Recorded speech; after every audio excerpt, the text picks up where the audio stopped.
quería que al menos aportáramos una reflexión sobre lo que está pasando en los alrededores del fuego y que tiene que ver con la política, fundamentalmente en Madrid, y con el periodismo y las redes sociales. Es tremendo asomarse estos días a Twitter, porque además tengo la sensación, esto es una sensación, lo reconozco, que lo que se está leyendo, que la acumulación de bulos, que las cosas que están diciendo sobre la limpieza de los montes, la derivación de responsabilidades, el clima de, me van a permitir la palabra, encabronamiento, no se produjo, o al menos no con esta intensidad, ni en el incendio de los Gallardos, ni en el incendio de Guadalajara, posiblemente ni en el incendio de Ávila. Ocurre porque ocurre en Madrid. Esto es así.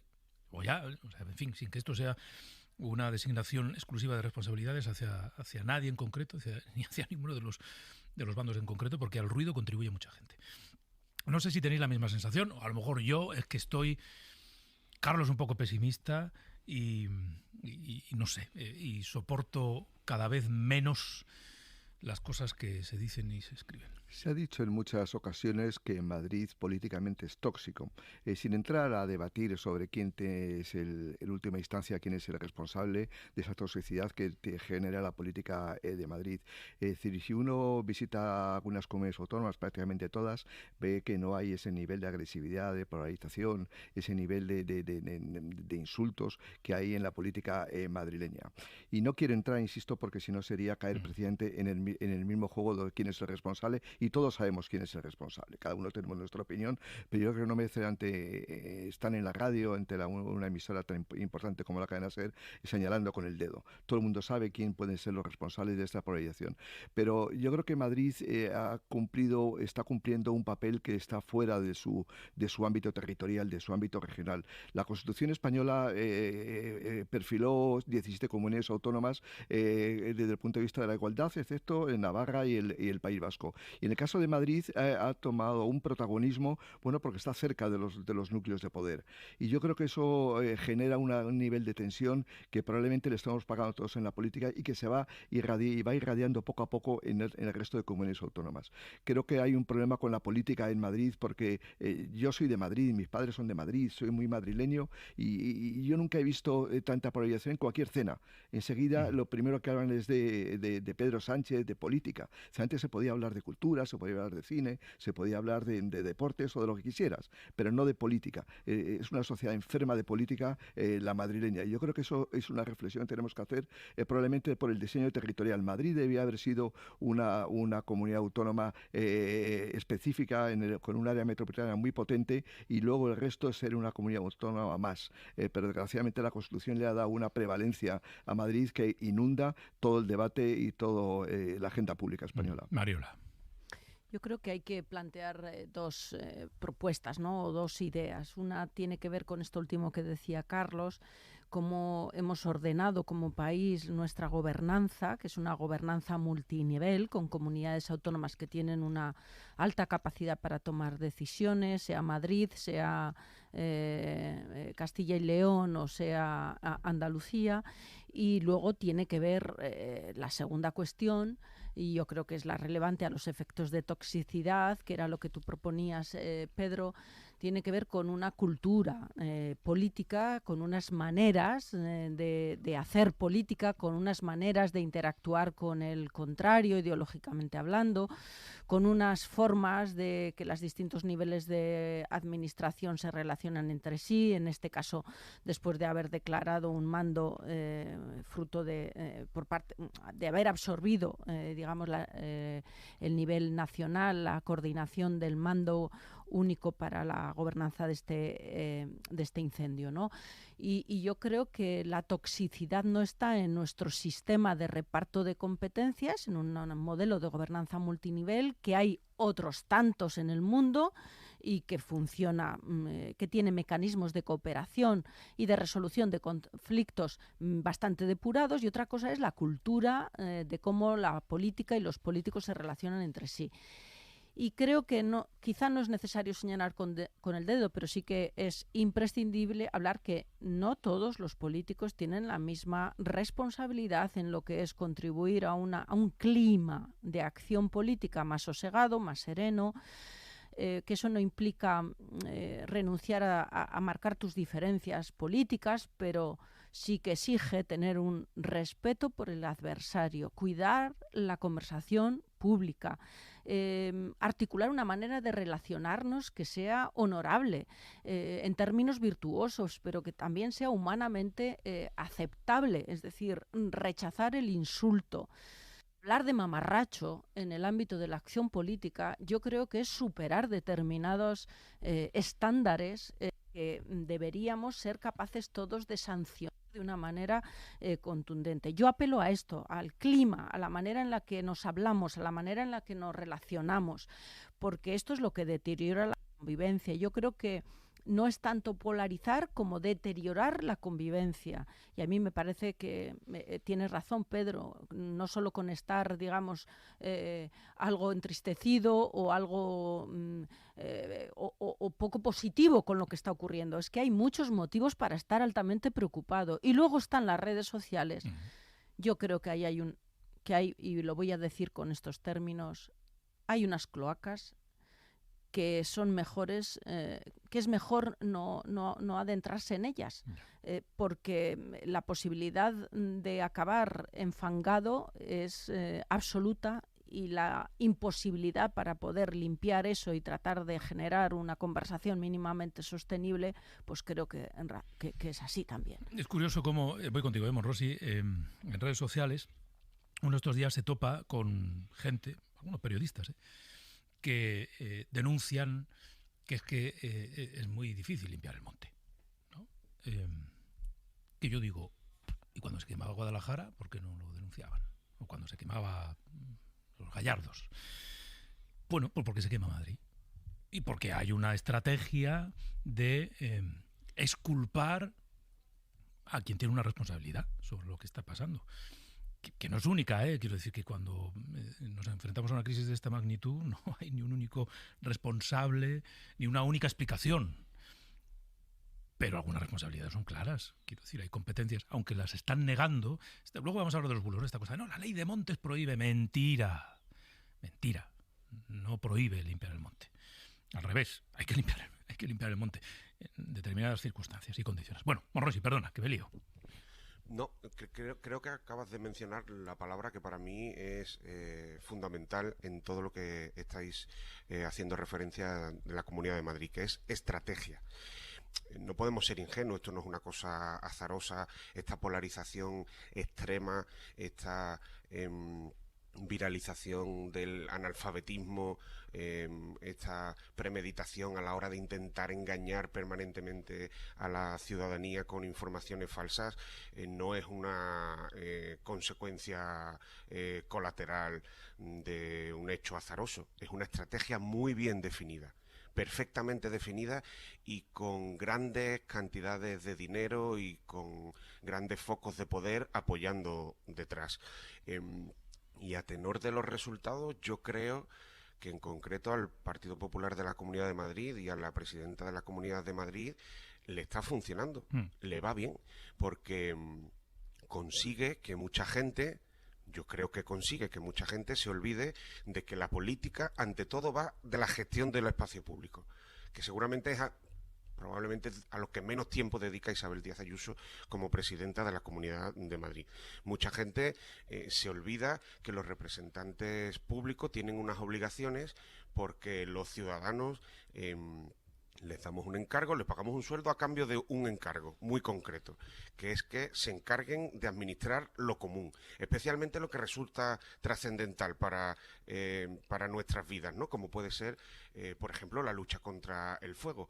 Y entonces, con la sarta de tonterías que se encargan de difundir vía redes sociales, vía medios de comunicación afines, pues claro, no dejan espacio para que hablemos de lo concreto. Y lo concreto es cómo es posible que haya agentes forestales y bomberos en la Comunidad de Madrid que hayan denunciado en las últimas semanas que no podían salir a trabajar, que están trabajando sin contrato, en situaciones algunos de ellos irregulares, porque viven una situación laboral absolutamente precaria. Yo creo que es una estrategia muy bien definida, con un objetivo muy claro, que es convertir una administración pública en una oportunidad de negocio para los poderosos y para los ricos, y en última instancia de lo que se ocupa y preocupa es de gestionar lo común, que es su responsabilidad, y sí de montar un lío permanente que nos tiene a todos permanentemente entretenidos, ¿no? Yo me gustaría saber si la presidenta de la Comunidad de Madrid hubiese dedicado un 10 o un 15%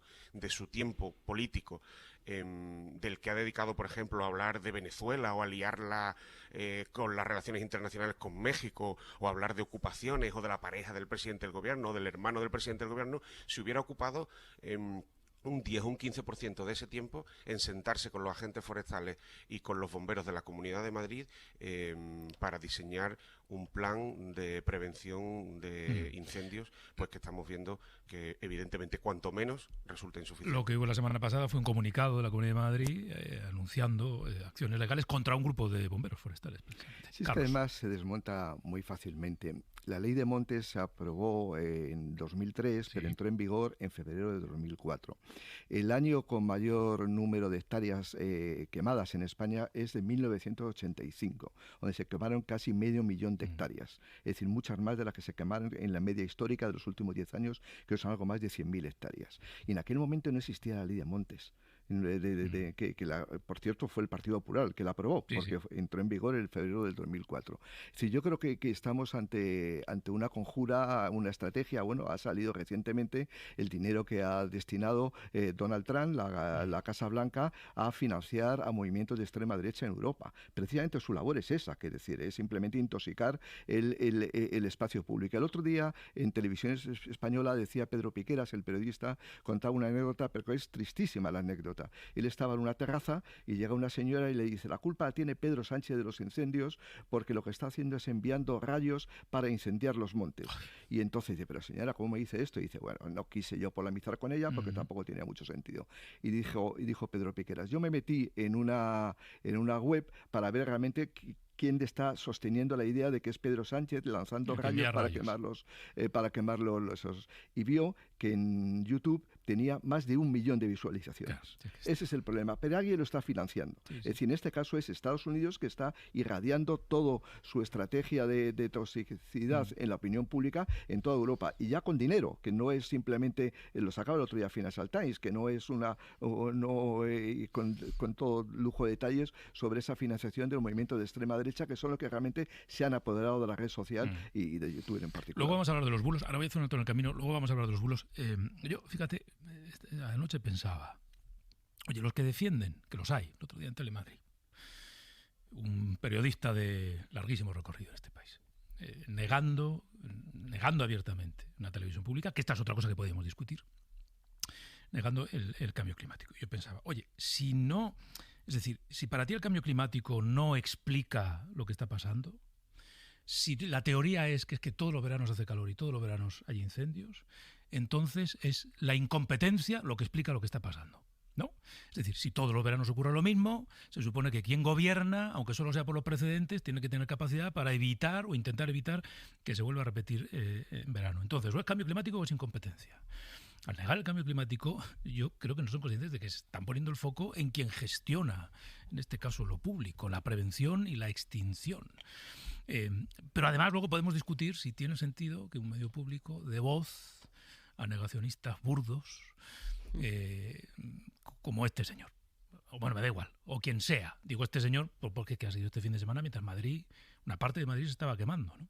Mariola Lourido, muy buenos días. Buenos días, Pedro. Bueno, a Mariola le pedí ayer que reuniera algunos de los bulos que están merodeando la información respecto a los incendios, ¿no? Uno de ellos, lo mencionaba yo antes, no nos dejan limpiar el monte, no nos dejan desbrozar, no nos dejan recoger leña. Bueno, la ley de montes y la Agenda 2030 de los ecologetas, que es como llaman así a los ecologistas, no dejan a los ganaderos y agricultores limpiar el monte. Esto es algo que se está diciendo, Mariola. Falso. La ley de montes, aprobada por el gobierno de Aznar en 2003, dice lo contrario. Exige la limpieza de los montes a los propietarios privados y a los ayuntamientos y delega en las comunidades autónomas la vigilancia para que la limpieza se cumpla y les reclama planes anuales para la prevención de incendios.